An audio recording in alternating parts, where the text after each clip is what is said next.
بسم الله الرحمن الرحيم السلام عليكم ورحمة الله وبركاته ولا ليان ويدين سلام يا سلامتي سلام كان السلام عليكم ورحمة الله وبركاته سلام كبعدي هدي إلهي يرادو وحرمين عن كهالله أرين رنتي مدن إن لا كهالله أنه هدانو نايقرر قلوبو نتورك قفك بني آدمي هدو وحوانا أكسن وسميو وحانو لين هي وحسي عن بعض سميسي هدي حماتي وسميرون وحان لين هي واد حميسي سيهدو وحان ربعين عن كهالله مقالة قودي ليرادو قورك الشبيلي waxaa ka dhacay shir ballaaran shirkaasi waxa halkaas shir ku galay madaxweyne iyo all cabinetkiisi ama maaragtay runtii wasiiradiisi shirkaasi waxa la yiri waa shir noociisi oo kale aan weligeed ma meel aan gobolka faafanahay meel kale lagu ma qaban hal lagu qabtayse waxba kama xumo oo runtii waa arin wanaagsan baan leenahay se waxa yaab leh in kililka shanaad uu leeyahay كو يتبون قبول كو يتبون kaasi gobol alla rabay in si xaqa oo cadaalada hadii horumar ay noqoto hadii maaragtay awood qiibsiga ay noqoto si cadaalada in loo qiibsado si hadda waxaanu aragnaa كو يتبون kaasi gobol toddoba kamida shuruuco lagu sameeynaya wadooyinka loo furayo biyo loo sameynayo iskoola loo furayo iyo isbitaal wax la mid ah si intii kale kama tirsanomiya kililka shanaad uma jeeno gobolka city wax loo furayo gobolka daawana sidoo kale gobolka liibaana wax badan uma jeeno maxaa sababay in toddobadan gobol inuu madaxweyne markuu walba uu booqanayo mar allaale markuu tago oo haddii iskuul noqoto dhagax dhigayo haddii isbitaal noqoto dhagax dhigayo haddii wado noqotona ay dhagax dhigayo intii kale miyuusan isaga u tirsaneen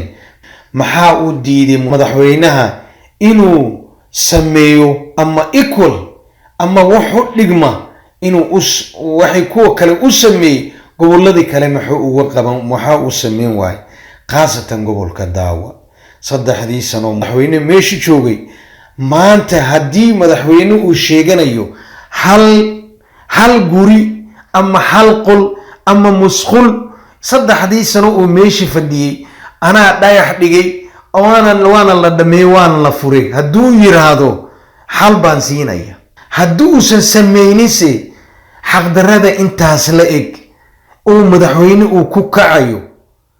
oo uu kuwana leh wado laami loo saarayo kuwana leh maanta ooni baahi iyo biyo la'aan u baktinayaan maxaa sababay iqaabtaasi xagee bay ka timid maxaa sababay inuu madaxweyne uusan ummadda si xaqa uusan u maamulaynin waxaad u jeedaan wuxuu joogay magaalada la yiraahdo gode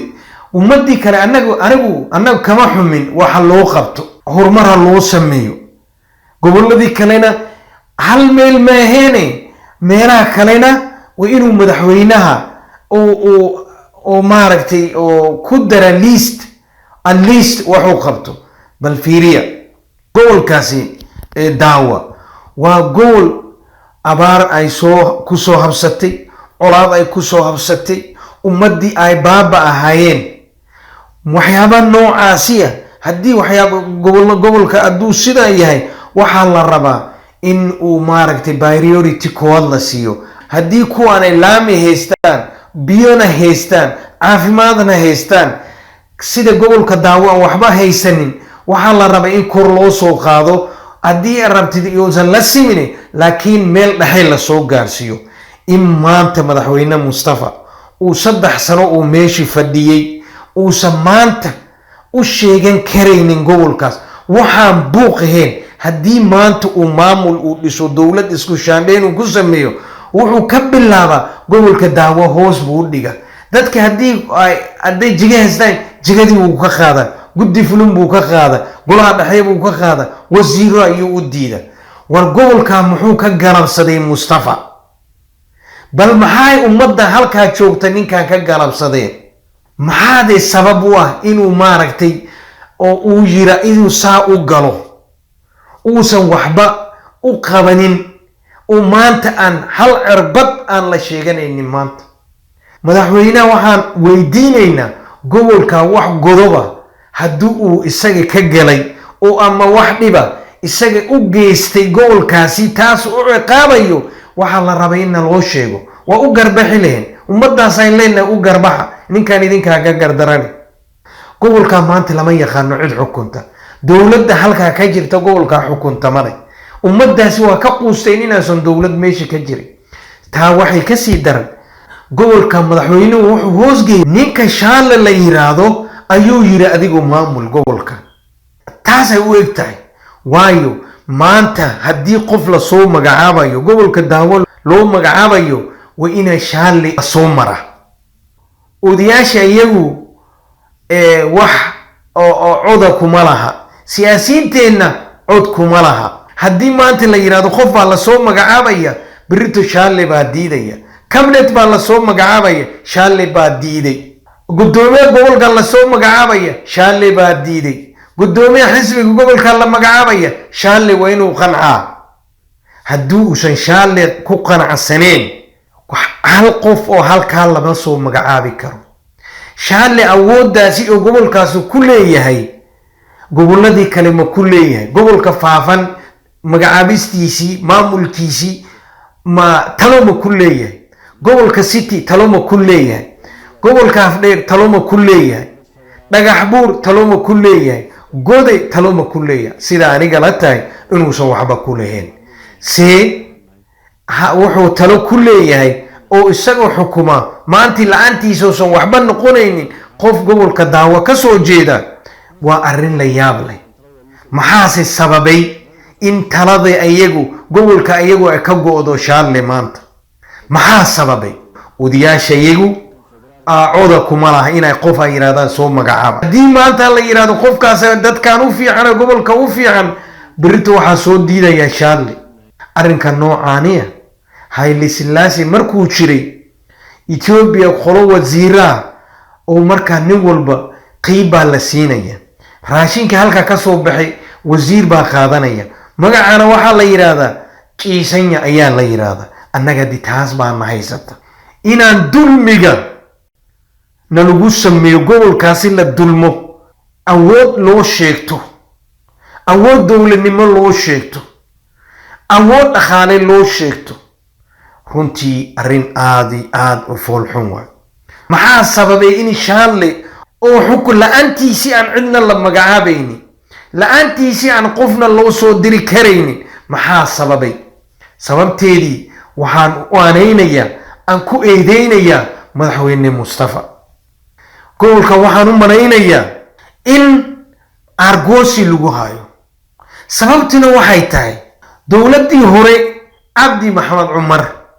iyo reerkii isaga ka soo jeeda iyo reerkii Maxamed Rashiid ka soo jeeda ayaa waxa lagu haya argoosi beeshan Maxamed Rashiid baa ka soo jeeda ha ka argoosano tanna Cabdi Maxamed Cumar baa ka soo jeedaan ka argoosano waxaan ahayn wax kale oo gobolkaas uu cid ku sameeyay ma jirto waxaa nasiib daraa in madaxweynuhu hataa 3 sano oo madaxweyne Mustafa meesha fadhiyay hal jiko hal qol oo maanta la yiraahdo ninkaas dhisay oo dhameeyay waa la furaa ma jirto sababtiina ma garanayo xaqdaradaasi maanta maalinta ahayn ummadana waa ka bixi doonta taladeedina way soo cishan doonta haddii ilaahay yiraahdo والسلام عليكم ورحمة الله وبركاته بالله توفيق مجاعين وباقنا عليك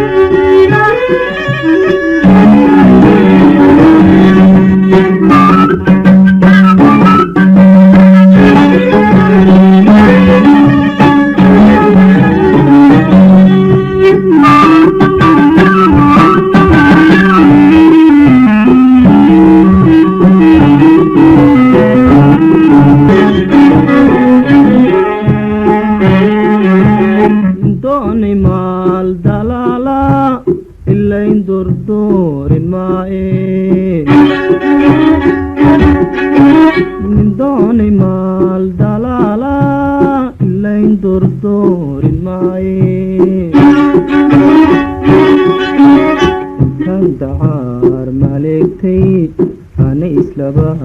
دلي إنتان دعار مالكتي أنا إسلابا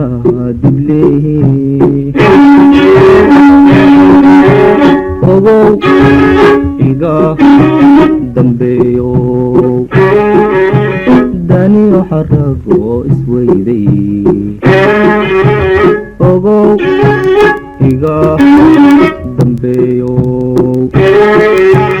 داني وحرقو اسويدي